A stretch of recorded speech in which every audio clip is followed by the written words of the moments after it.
मैं आनंद प्रकाश त्रिपाठी रत्नेश। व्याख्यान का विषय है अष्टांग योग। पातंजल योग दर्शन में योग के 8 अंग माने गए हैं। कोई भी योगी योग के अंगों का क्रमशः पारायण करते हुए समाधि तक पहुंच सकता है। पातंजल योग सूत्र में 8 योग की चर्चा करते हुए कहा गया है, यम नियम आसन प्राणायाम प्रत्याहार धारणा ध्यान समाधियोष्टांगानी। इन 8 अंगों में प्रथम 5 यानी यम नियम आसन प्राणायाम और प्रत्याहार, ये 5 बहिरंग योग हैं और धारणा ध्यान समाधि ये अंतरंग योग हैं। प्रथम 5 बहिरंग योग इसलिए कि इनका सीधा योग से कोई संबंध नहीं है, बल्कि ये योग के लिए वातावरण तैयार करते हैं, पृष्ठभूमि तैयार करते हैं। और धारणा ध्यान समाधि यानी साक्षात योग होता है। इसमें पहला अंग है यम। यम का मतलब होता है कि यम जो है अहिंसा सत्य स्ते ब्रह्मचर्य परिग्रह यमाह, यानी यम जो हैं 5 हैं। अहिंसा अर्थात मन क्रम और मन काय और वाणी से किसी के प्रति कोई हिंसा न करना, ये जो है अहिंसा है। सत्य, किसी भी स्थिति में झूठ नहीं बोलना। और अस्तेय, किसी की वस्तु को हाथ नहीं लगाना। ब्रह्मचर्य, इंद्रियों में संयम रखना। और अपरिग्रह, इसका मतलब है कि आवश्यकता से अधिक संग्रह न करना, किसी भी वस्तु में आसक्ति न रखना। तो ये 5 यम जो व्यक्ति के जीवन को गुणों से संपन्न बनाते हैं। और इसके अतिरिक्त जो नियम हैं, शौच संतोष तप स्वाध्याय ईश्वर प्रणिधानानि नियमानि। शौच कहते हैं पवित्रता को। पवित्रता 2 तरह की होती है, बाह्य पवित्रता और आंतरिक पवित्रता। बाह्य पवित्रता, हम शरीर को साफ सुथरा रखें, वस्त्र साफ सुथरा पहने, भोजन पवित्र करें, शाकाहारी भोजन करें, तो ये बाह्य पवित्रता है। आंतरिक पवित्रता, मैत्री करुणा मुदिता के भावों से अपने आप को भावित करें, संपन्न करें, किसी के प्रति ईर्षा द्वेष कलह नहीं रखें। तो ये जो है आंतरिक पवित्रता है। और उसके पश्चात संतोष, यानी जितना कुछ प्राप्त हो रहा है उसी पर संतुष्ट रहना, तड़पना नहीं, किसी वस्तु को प्राप्त करने की लालसा नहीं रखना, ये संतोष है। तप का सिद्धि धन करना तप है। स्वाध्याय कहते हैं आध्यात्मिक ग्रंथों का पारायण करना, उनको जो आत्म साक्षात्कार का मार्ग बतलाते हैं, ऐसे ग्रंथों का अध्ययन करना। ईश्वर प्रणिधानान, ईश्वर का सानिध्य प्राप्त करना। समाज सिद्धि ईश्वर प्रणिधानात्वा, ईश्वर में समर्पण करना, श्रद्धा रखना, इससे समाधि की सिद्धि होती है। तीसरा अंग है योग का आसन। पातंजल योग सूत्र में कहा गया है स्थिर सुखमासनम, यानी आसन की 2 विशेषताएं बतलाई गई है। एक तो स्थिरता, काया की पूरी तरह स्थिरता होनी चाहिए और सुख की अनुभूति होनी चाहिए, यानी शरीर को लचीला बनाने का प्रयास होना चाहिए, सुख की अनुभूति होनी चाहिए। आसन करते हुए जब दुख की अनुभूति होती है तो समझ लेना चाहिए कि अभी आसन परिपक्व नहीं है, सधा हुआ नहीं है। तो इसलिए शरीर पर नियंत्रण करने का प्रमुख माध्यम है आसन। इसके पश्चात प्राणायाम आता है। प्राणायाम का मतलब होता है श्वास पर नियंत्रण। आसन में हम शरीर पर नियंत्रण करते हैं, तो प्राणायाम में श्वास पर नियंत्रण करते हैं। तभी कहा गया है श्वास प्रश्वासयोर गतिर्विच्छेदः प्राणायाम है। अर्थात श्वास का मतलब श्वास लेना, प्रश्वास का मतलब है श्वास छोड़ना। ये हमारा नियमित क्रम चलता है, श्वास लेने का, श्वास छोड़ने का। और श्वास और प्रश्वास की गति पर नियंत्रण हो, इसी को प्राणायाम कहते हैं। प्राणायाम 3 तरह का होता है, पूरक, रेचन और कुंभक। श्वास को लेना ये पूरक है, श्वास को छोड़ना ये रेचन है। कुंभक में श्वास छोड़ते हैं बाहर तो रोकते हैं, श्वास लेते हैं तो रोकते हैं अंदर। तो अगर बाहर रोकते हैं तो उसको बाह्य कुंभक कहा गया है, अंदर रोकते हैं तो उसे अंतः कुंभक कहा गया है। तो इस तरह से श्वास पर नियंत्रण करने की जो प्रक्रिया है योग के अंगों में, उसे प्राणायाम कहा गया है।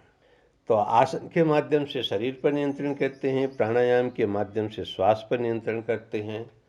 अब बचा इंद्रियों पर नियंत्रण, जो प्रत्याहार में किया जाता है। प्रत्याहार जो 5वां योग का अंग है। स्विषया संप्रयोगे चित्त स्वरूपानुकार इवेन्द्रियाणाम प्रत्याहार, यानी इंद्रियों को अपने अपने विषयों से अलग करके चित्त में लगा देना। क्योंकि अगर इंद्रियों को विषयों से अलग करते हैं तो विषयों को कहीं ना कहीं समायोजित करेंगे, इंद्रियों को कहीं ना कहीं समायोजित करेंगे, तभी वो विषयों की तरफ भागेंगे नहीं। तो कहाँ समायोजित करें, तो कह रहे हैं चित्त में लगाएं। और ये एक तरह से इंद्रियों को खुराक चित्त से मिलती है। और अगर जब इंद्रियों को चित्त में ही समाहित कर देंगे तो ये विषयों की तरफ नहीं भागेंगे। और तो एक तरह से ये प्रत्याहार की स्थिति है कि इंद्रियां जो अपने अपने विषयों की ओर भागती हैं, शब्द स्पर्श रूप रस गंध की ओर भागती हैं, उनको वहाँ से समेट करके चित्त में लगा देना, यही प्रत्याहार है। तो ये यम नियम आसन प्राणायाम प्रत्याहार ये वातावरण तैयार करते हैं, इसलिए इनको बहिरंग साधन माना गया है। अब मूलतः अंतरंग साधन धारणा है, क्योंकि अब चित्त को लगाने की बात जो हो रही है वो धारणा से शुरू हो रही है। चित्त को कहाँ लगाएं, तो कह रहे हैं कि देश बंध चित्त से धारणा, देश में बंद करना चित्त को देश में लगाना।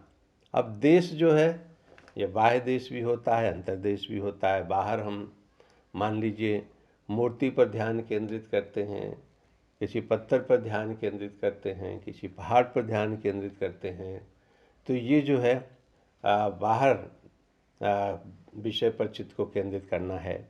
लेकिन अंदर जब हमारे प्राण केंद्र हैं, ज्योति केंद्र हैं, या अप्रमाद केंद्र हैं, या तेजस केंद्र हैं, ज्ञान केंद्र हैं, यानी किसी भी जो आंतरिक हमारे देश हैं, उन पर जब हम ध्यान केंद्रित करते हैं, चित्त को केंद्रित करते हैं, तो वो धारणा कहलाता है।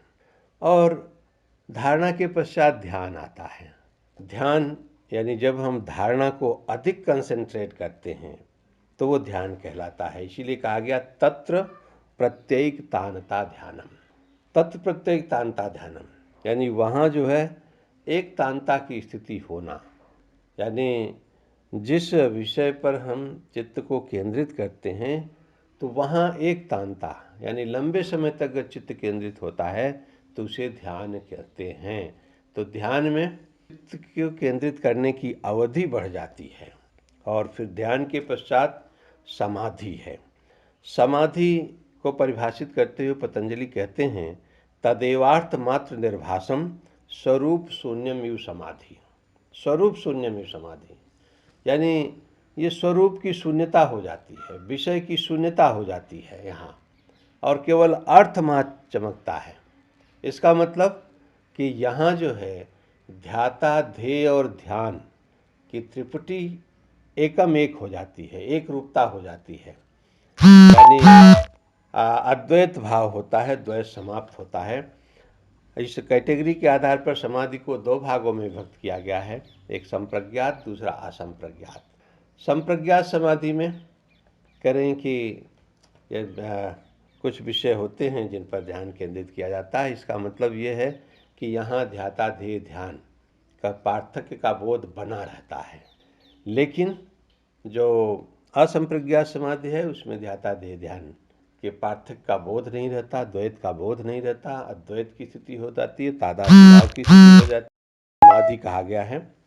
जब कोई योगी योग साधना करता है तो योग साधना करते हुए योगी का लक्ष्य तो होता है समाधि की प्राप्ति करना, लेकिन योग साधना करते हुए योगी को कुछ सिद्धियां मिलती हैं, जिसे योग दर्शन अष्ट सिद्धियों के रूप में देखता है।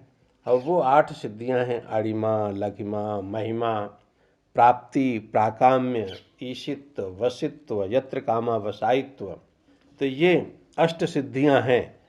जैसे लघिमा है, यानी ये अणिमा, पहली है अणिमा।